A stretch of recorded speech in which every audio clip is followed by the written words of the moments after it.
2024 का लोकसभा चुनाव जैसे जैसे नजदीक आ रहा है वैसे वैसे चुनाव के मुद्दे और एजेंडे अभी से सेट होने लगे हैं। एक तरफ बिहार सरकार ने जातिगत सर्वे के आंकड़ों को सार्वजनिक कर दिया, तो दूसरी तरफ उत्तर प्रदेश में अब अचानक से बंटवारे की मांग सामने आने लगी है। बीजेपी नेता और केंद्र में राज्य मंत्री संजीव बालियान ने पश्चिमी उत्तर प्रदेश के लिए एक अलग राज्य की मांग कर दी है, तो उन्हीं के पार्टी के नेता संगीत सोम ने कह दिया कि अगर ऐसा होता है तो एक मिनी पाकिस्तान बन जाएगा। तो एकदम से और अचानक संजीव बालियान ने क्यों एक अलग राज्य की मांग कर दी?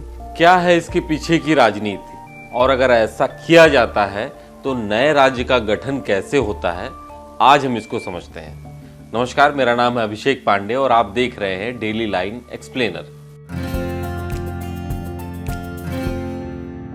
दरअसल एकदम से और अचानक संजीव बालियान की एक अलग राज्य की मांग और मेरठ को उसकी राजधानी बना देने की बात कहना लोकसभा चुनाव से पहले एक माहौल बनाने के लिए एक तीर छोड़ने जैसा है, जो चुनाव आने तक तरह तरह के बयानों का केंद्र बना रहेगा। जैसे संगीत सोम ने मिनी पाकिस्तान कह दिया।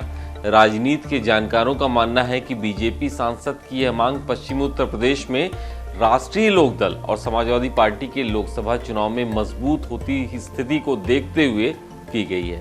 हालांकि बीजेपी के कई और नेताओं ने इसका विरोध किया है।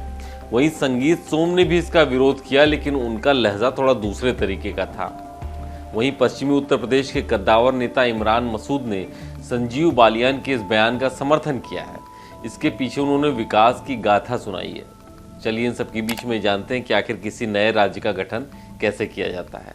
सबसे पहले संबंधित राज्य से जिस भी राज्य का बंटवारा करना होता है, उस राज्य के विधान मंडल को बंटवारे से जुड़ा एक प्रस्ताव पास करना होता है।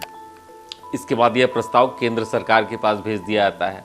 हालांकि यह अनिवार्य नहीं है, केंद्र सरकार सीधे भी ऐसे मामलों में दखल दे सकता है या संसद राष्ट्रपति के निर्देश के माध्यम से स्वतः संज्ञान लेकर इस मुद्दे पर काम कर सकता है। एक बार जब यह मामला केंद्र तक पहुंच जाता है तो गृह मंत्रालय इस मुद्दे की जांच करता है। इसके बाद इस प्रस्ताव को कानून मंत्रालय को भेजा जाता है।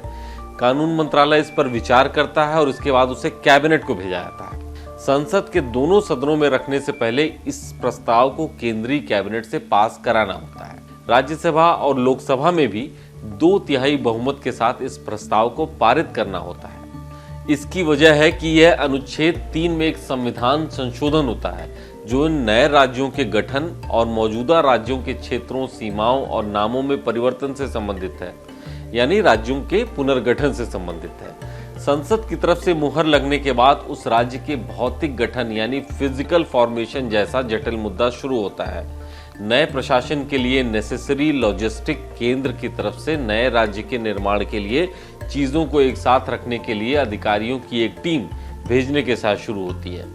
पहले कार्यों में से एक सीमा का निर्धारण होता है। अन्य आवश्यकताओं में प्रशासनिक और पुलिस कैडर की स्थापना होती है, रेवेन्यू डॉक्यूमेंट्स का ट्रांसफर और नए ऑफिस बिल्डिंग की स्थापना जैसे बुनियादी ढांचे शामिल हैं। आईएएस और आईपीएस कैडर और सभी कर्मचारियों का दोनों राज्यों के बीच में चयन करने का विकल्प दिया जाता है। टैक्स रेवेन्यू का बंटवारा होता है। इस जैसे कई छोटे बड़े काम करने होते हैं, वो भी पूरी व्यवस्था देनी होती है जैसे कि एक राज्य में चल रही होती है। दरअसल वेस्ट यूपी को एक अलग प्रदेश बनाए जाने की मांग एक लंबे समय से की जा रही थी। हरित प्रदेश, इंद्रप्रस्थ स्टेट, कई नाम भी सुझाए गए इसके लिए। एनसीआर के एरिया को दिल्ली में मिलाने की मांग भी उठती रही है। केंद्रीय मंत्री संजीव बालियान के बयान को बीजेपी के हिडन एजेंडे के तौर पर सियासी हलकों में देखा जा रहा है। माना जा रहा है कि यूपी को पहले की मांग की तरह 3-4 भागों में बांटने के लिए नए सिरे से आवाज बुलंद करने की तैयारी है। इससे पहले ही सहारनपुर के सांसद रहे कांग्रेस नेता निर्भय पाल शर्मा, बुलंदशहर के इम्तियाज खान, मेरठ के सोहन पाल सिंह तोमर, आरएलडी नेता राजकुमार सांगवान आदि ने हरित प्रदेश की मांग को लेकर आंदोलन चलाए थे। हरित प्रदेश में मेरठ के अलावा सहारनपुर, मुरादाबाद, आगरा, बरेली मंडल को मिलाने का सुझाव दिया था। 1991 में एमएलसी जयदीप सिंह बरार और आरएलडी के चौधरी अजीत सिंह ने हरित प्रदेश की मांग उठाई थी। कल्याण सिंह ने मुख्यमंत्री रहते वेस्ट यूपी को अलग करने की मांग को ठंडे बस्ते में डाल दिया था। खुद चौधरी अजीत सिंह ने इस मुद्दे को संसद में उठाया था। फिलहाल आरएलडी इस मुद्दे पर चुप है। माना जा रहा है कि सपा का सियासी साथ होने के कारण आरएलडी अलग प्रदेश के मुद्दे पर खामोशी अपनाए हुए है। अब देखना होगा कि संजीव बालियान द्वारा ये उठाया गया मुद्दा भाजपा को कितना फायदा पहुंचाता है और विपक्षियों को कितना नुकसान। क्या ये भी हो सकता है कि ये मुद्दा भाजपा के लिए गले की हड्डी बन जाए। बहरहाल ये वीडियो आपको कैसा लगा कमेंट सेक्शन में जाकर के हमको ज़रूर बताइएगा। ऐसे ही और जानकारी वाले वीडियो देखने के लिए आप फॉलो कीजिए डेली लाइन।